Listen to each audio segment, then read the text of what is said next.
जिन दोस्तों, मैं अधिवक्ता स्वाति जैन जूडिस लीगल एसोसिएट में आपका एक बार फिर से स्वागत करती हूँ। आज मैं बात करने जा रही हूँ तलाक के केस को लेकर। बड़ा ही शानदार जजमेंट है जो कि कहीं ना कहीं पुरुष वर्ग को ये हिम्मत दिलाएगा, ये विश्वास दिलाएगा कि नहीं, आपको भी न्याय मिल देगा। क्योंकि पुरुष वर्ग की अक्सर ये शिकायत होती है कि जब तक पुरुष आयोग की स्थापना नहीं होगी तब तक हमें न्याय नहीं मिलने वाला।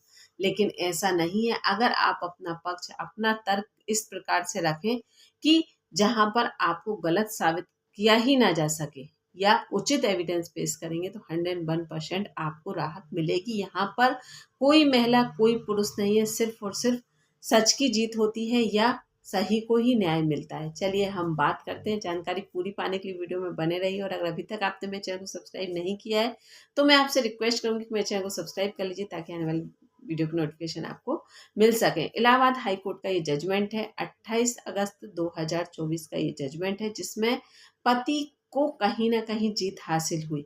पति पत्नी का वाद विवाद चल रहा, शादी होती है 1992 में। वाद विवाद के चलते 2-3 साल तो दोनों के बीच बड़े ही आराम से निकल जाते हैं कि खटपट भी होती है और कहीं ना कहीं वैवाहिक जीवन चलता रहता है। लेकिन 3 साल के बाद उन्हें ये एहसास हो जाता है कि हम अब साथ नहीं रह सकते। तो यहाँ पर किसी भी प्रकार से कोई भी एक दूसरे से कोई एग्रीमेंट या कोई भी समझौता किए बिना ही वो दोनों अलग अलग हो जाते हैं। उसके बाद पत्नी के द्वारा सेक्शन 9 की अपील लगाई जाती है, हिंदू मैरिज एक्ट 1955 के तहत, जिसमें पत्नी का ये कहना था कि पति मेरे साथ आकर रहे। कारण क्योंकि पत्नी एक गवर्नमेंट टीचर है और पति इंजीनियर है। तो पत्नी के द्वारा पुनः वैवाहिक जीवन की स्थापना के लिए अपील लगाई गई और यहाँ पर पति के उपस्थित न होने के उसमें पत्नी के द्वारा अपना पक्ष रखा गया और एक्स पार्टी जजमेंट इस केस में एक्स पार्टी आदेश अपने हक में ले लिया गया।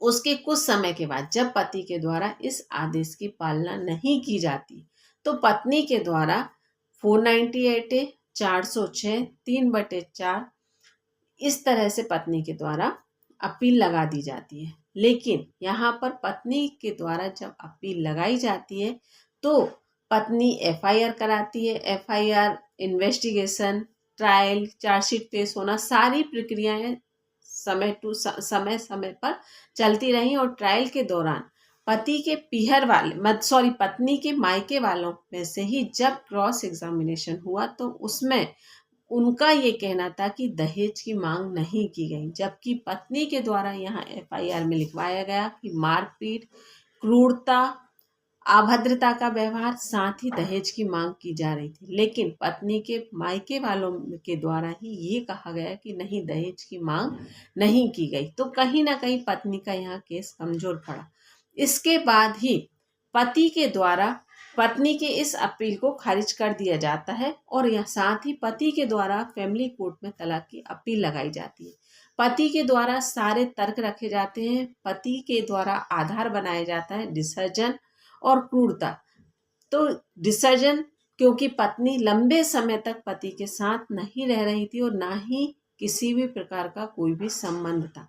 और यहाँ पर ये बात समझ लीजिए कि चाहे पति पत्नी के साथ ना रहे बिना किसी कारण के या पत्नी पति के साथ ना रहे किसी भी कारण के, तो आप यहाँ पर डिसर्जन का आधार बनाकर तलाक की अपील लगा सकते हैं। ये हिंदू मैरिज एक्ट में तलाक का आधार है।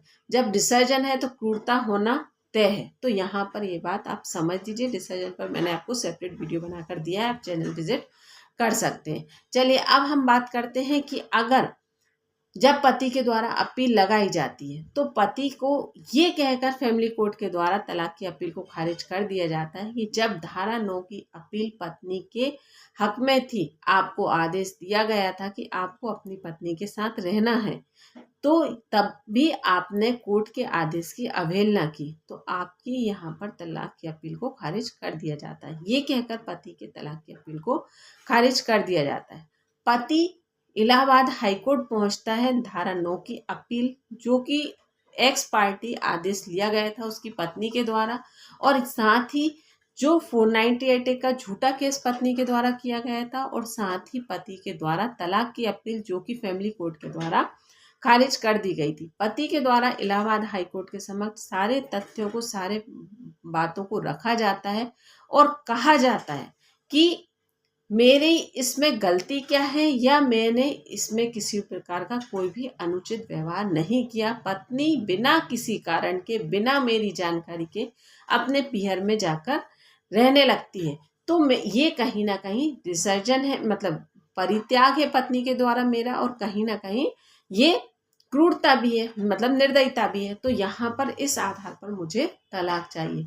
फैम इलाहाबाद हाई कोर्ट के द्वारा जब सारे पक्षों को देखा गया तो ये पाया कि हाँ, ये किसी भी प्रकार से पति का जो तर्क दिया गया है वो किसी भी प्रकार से अनुचित नहीं है, गलत नहीं है।